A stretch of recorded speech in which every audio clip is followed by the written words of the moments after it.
If you want to compete in MMA, should you be a specialist or a jack of all trades? Obviously, a specialist will dominate in their area of expertise, but a generalist will be competent in a larger number of areas. So is it better to be pretty good at everything or to be really, really good at one thing?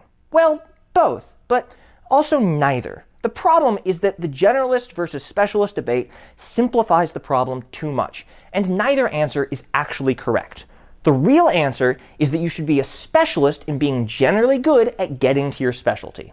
I promise that by the end of this video, that statement will make a lot more sense. To really grasp this, we're going to use a 2D matrix to describe and visualize people's game plans. And this matrix is really going to revolve around the ideas of nodes, hubs, and bridges. First, there are nodes. Whenever you can damage or finish your opponent from a specific position, that means you have a node in that position. The better you are in that position, and the more things you can do from there, the bigger that node will be. Any position or angle from which you can launch a punishing offense would likely be considered a node. For example, if you're really good at submitting people from top side control, that's a node. If you're only pretty good at finishing people from top mount, that's a smaller node, but it's really close by because moving between side control and mount is a short trip.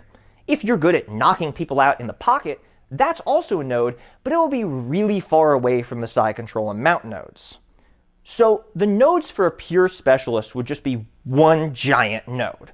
They only do one thing, but they do it really, really well. And the matrix for a pure generalist would be a crap ton of tiny nodes. They can do something from everywhere, but they're not great at anything. In a perfect world, you would have a bunch of giant nodes everywhere, but you only have a finite amount of time to train, so that's just not realistic. Anytime you make one node bigger, that's time you could have used on another node.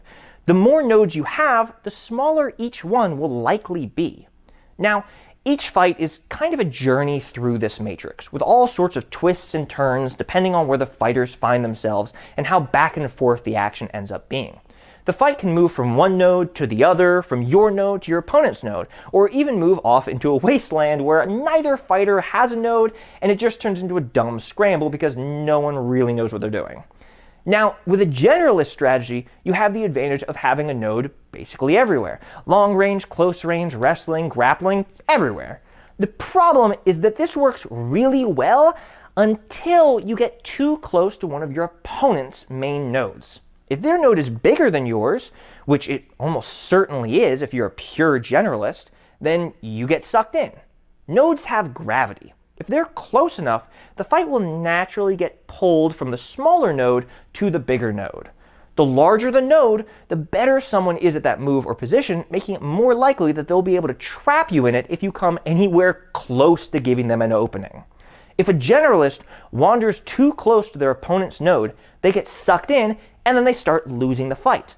And once you've fallen into a sufficiently large node, it can be difficult to escape it.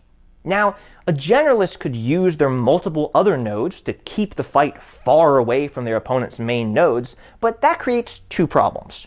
One, you need to know exactly where your opponent's nodes are. If they have a skill set you don't know about, that hidden node is basically a landmine you could unwittingly step on at any moment. And two, having to avoid your opponent's nodes means that your opponent's skill set is entirely dictating the fight, forcing you to take bizarre and circuitous routes to avoid their main skills. So maybe you want to be a specialist and just pull people towards your one giant node. The problem with the specialist strategy is that if the fight starts somewhere other than your singular node, your opponent could simply avoid that part of your game because you likely suck everywhere else. Having an unbeatable move is great, but it means that you have to be able to get there. And that can be really hard. Having great submissions is useless if you can't take someone down. And having great head kicks is useless if you can't enforce distance. Being unable to get to your one meaningful node means that you're just doomed to lose. As you can see, who wins a fight is less about which strategy you pick and much more about how well you can maneuver between nodes. If the generalist can always avoid the specialist's nodes, the generalist will win. If the specialist can always pull the generalist to their big nodes, the specialist will win. Fights are less about who has the better skills and more about who can better connect those skills together into a path towards victory. So, how do we connect nodes together without relying on gravitational pull or the random path of a fight? Well, we can use bridges. Bridges are well-traveled paths involving sequences of moves that you've gotten good at and are designed to lead you to or from a specific node. The longer the bridge, the greater the risk that you'll fall off or get pulled off by the gravity of your opponent's nodes and get stuck in a losing position. But the more you practice each bridge, the stronger it gets and the less likely you are to be pulled off. Ideally, a bridge should be short and strong, involving a relatively small amount of moves and being well practiced. A weak bridge is something that's very long and thin, requiring a large number of moves that you have rarely practiced. As an example, imagine Khabib just started fighting someone. His big nodes involve top positions on the ground, and his bridge involves pressuring his opponent against the fence, shooting for the legs, getting a takedown, and then establishing a dominant position. Most of those steps really don't do much damage to his opponent, which is why they don't really count as their own nodes. But they do get him closer to actual nodes where he can do damage. Now, if his opponent manages to sprawl on him and traps him in bottom turtle, that would be an example of Khabib getting pulled off of his rather long bridge by one of his opponent's nodes. The chain of moves he needed to pull off was broken, and he is now somewhere that he doesn't want to be. Now, you can have bridges starting from basically anywhere and connecting to your nodes, or you can have bridges connecting one node to another, allowing you to move seamlessly from one dominant strategy to another. In order to win fights at a higher level, what you want is a cluster of larger nodes and a bunch of very well-developed bridges to lead you there. Having a cluster of good nodes instead of a single great node will allow you to use a few different strategies instead of only relying on a single way to win. If you run into a specialist's main node, you have enough gravity from a decent-sized nearby node to use a bit of effort and pull the fight just outside of your opponent's gravitational pull. And your cluster will also cover a wider area than a single node would, even if the total volume of gravitational pull is the same, allowing you to dominate a larger section of the matrix. But clustered nodes are still close enough to each other that you can easily move between them. Having the same size and number of nodes that are far apart doesn't work as well. To examine why, let's look at a real-life example. Back when she was still fighting in MMA, Paige VanZant was good at kicking, clinching, and submissions, but basically nothing else. If her kicking didn't work, she had to travel all the way through boxing range in order to clinch. If her opponent had a larger boxing node than her, which was almost a guarantee, she would get beat up and would have to close even more distance into a clinch, while likely taking damage the entire way. If clinching didn't work, she would have to get a takedown and establish a dominant position in order to work her submissions. But if her opponent was good at wrestling, she couldn't really do that either. Her nodes were individually good, but they were so far away that she couldn't move between them effectively. And none of the nodes had enough gravitational pull on their own to truly keep her opponent stuck within them. The opposite example would be Khabib, who was devastatingly effective from top turtle, mount, and back control.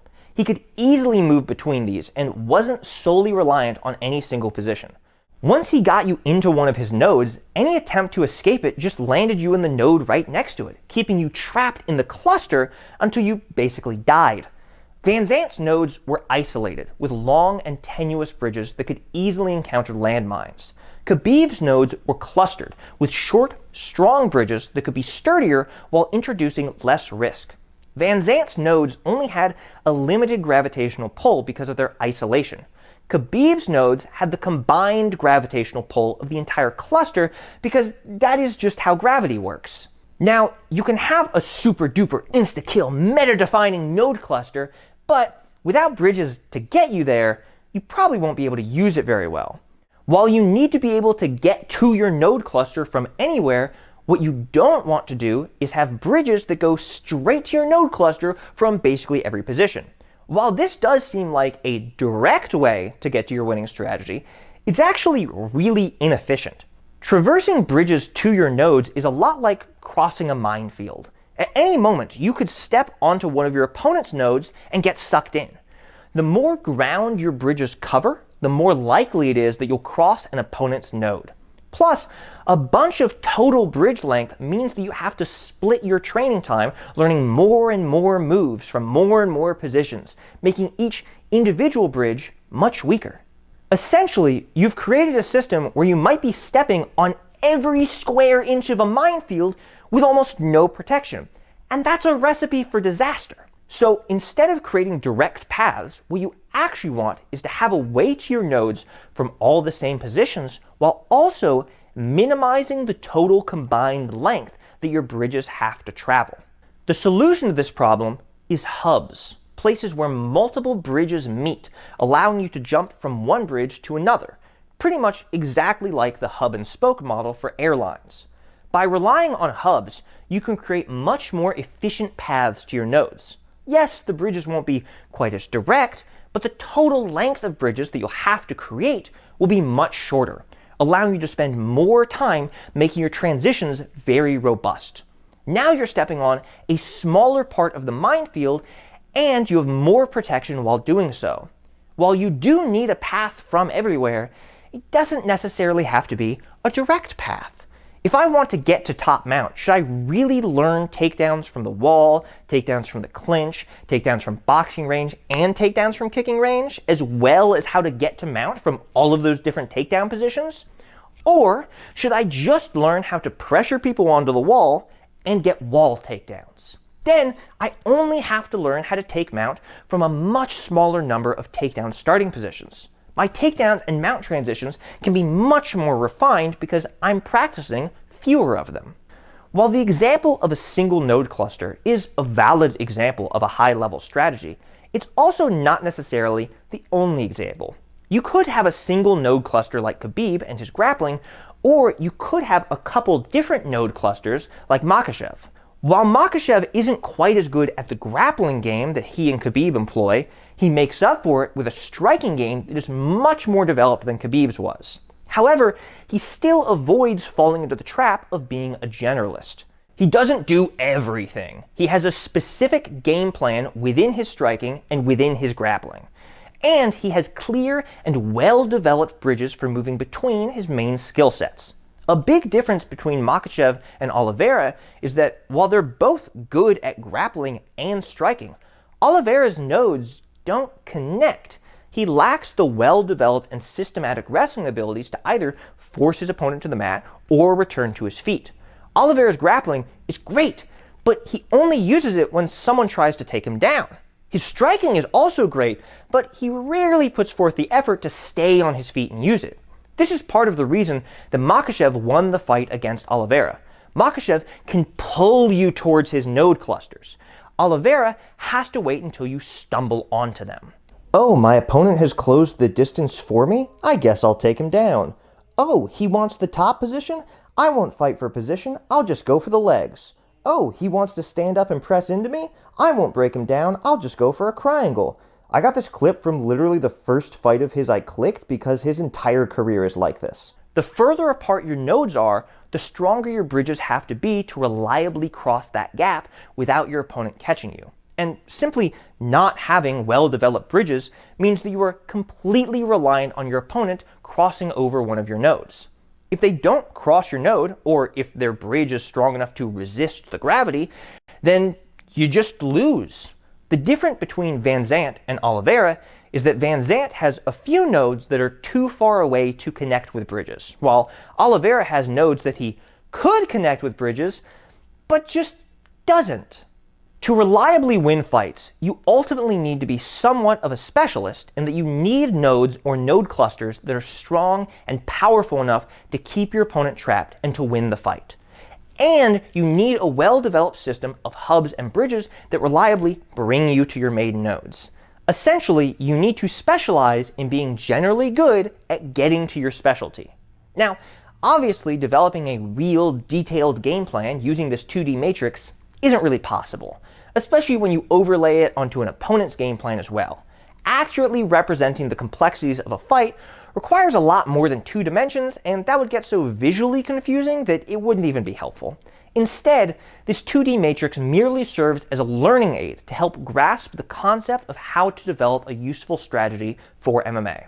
Hopefully, you found it as useful as I did, and let me know what you think in the comments below. Also, subscribe to my Patreon so that I don't have to care when YouTube demonetizes my videos. Patreon can give you early access to videos and access to the Discord channel.